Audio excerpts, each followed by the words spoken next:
Hi, it's Monica. Thank you for joining me today on my YouTube channel. Today I'm going to show you how to make this Blendy shadow and highlight lettering project. We're going to start with some Canson marker paper. It's my favorite paper. It's super duper smooth. And other supplies we'll use are Tombow markers. I have a gray one for the shadow, and then the pink one that we're going to use for the color. We'll be dipping it in this watercolor. I use Royal Talon's Ecoline, and I've just chosen a yellow to go with pink. I'm going to use this Muji little super fine pen to do some lining, and for highlights I'm going to use this Uniball Signo white broad tip ink pen. Let's get started. So starting with a clean sheet of paper, this paper is really nice and smooth and colors really blend well on it without messing up the tip of your brush pen.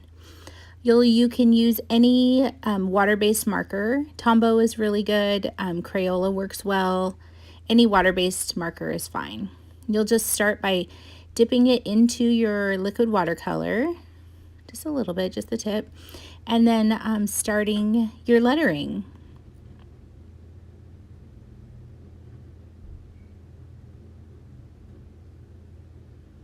You'll see that the colors start out a little orangey. Yellow and pink make orange.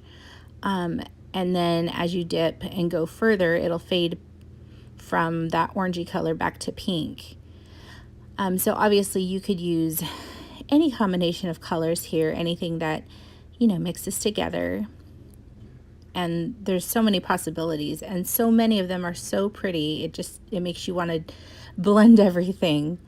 There's a lot of these sort of lettering projects over on my Instagram page. I don't know if you follow me there or not, but if you want to check some more out, there's some over there. And when I do lettering projects, I always seem to do them in like out of order way. And the reason I do that, I get a lot of questions about it actually. The reason I do it is because I like it to fit the way I want it.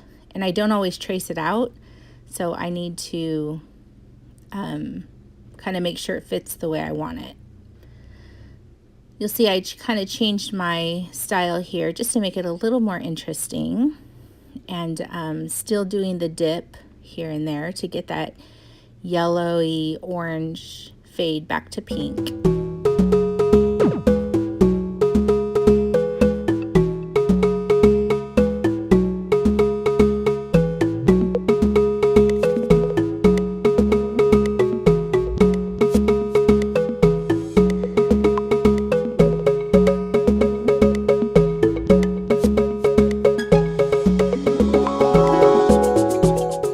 Now I'm going to use a Tombow N55 for the shadow, the first line of shadowing.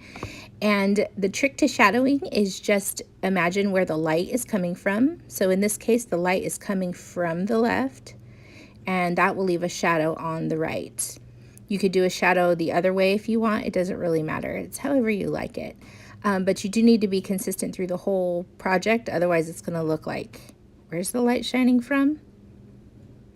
And you'll just go through where the lines are thick, I do a little bit thicker shadow. Where the lines are thin, I do kind of a thinner shadow, but just the whole way through the project. Keeping that gray line nice and consistent and right up against your pretty lettering there.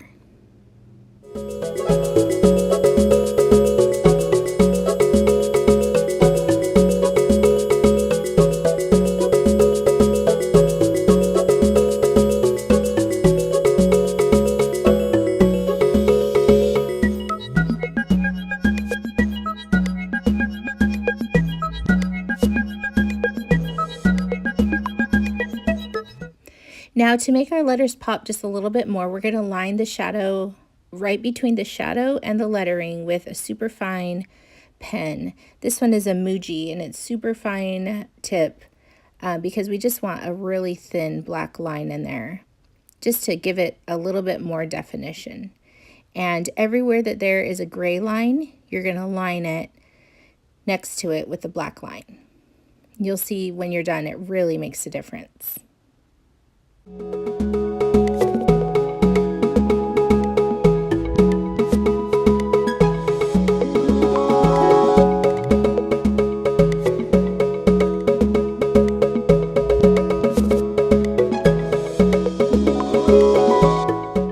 that's it for the shadow. Now we're going to do the highlight.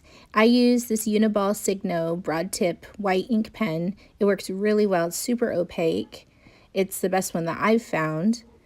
And what you're going to do is you're going to go along on top of the colored lettering and just give it a little white line where the light is coming from. So this one will be opposite of the shadow on the left side in this case.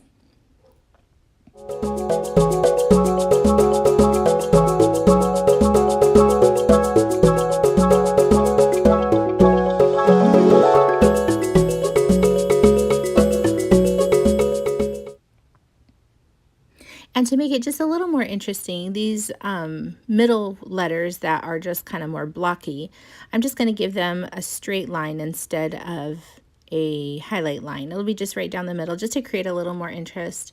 You could do zigzags or hearts or stars or any sort of pattern that you like, but this time I'm just going to do straight lines like that.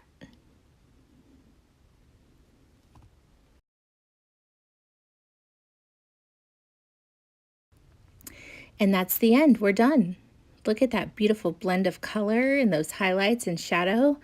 This is perfect for any birthday card or any sort of greeting card you'd like to make, just to really bump up your lettering to be just a little bit more special. If you try it out, let me know. I want to see it. Tag me, send it to me. I'd love to see it. As always, thanks for joining in. Bye-bye. If you like this video, please comment, like, and subscribe. For more fun tutorials, visit me on Instagram at handwritteneverything.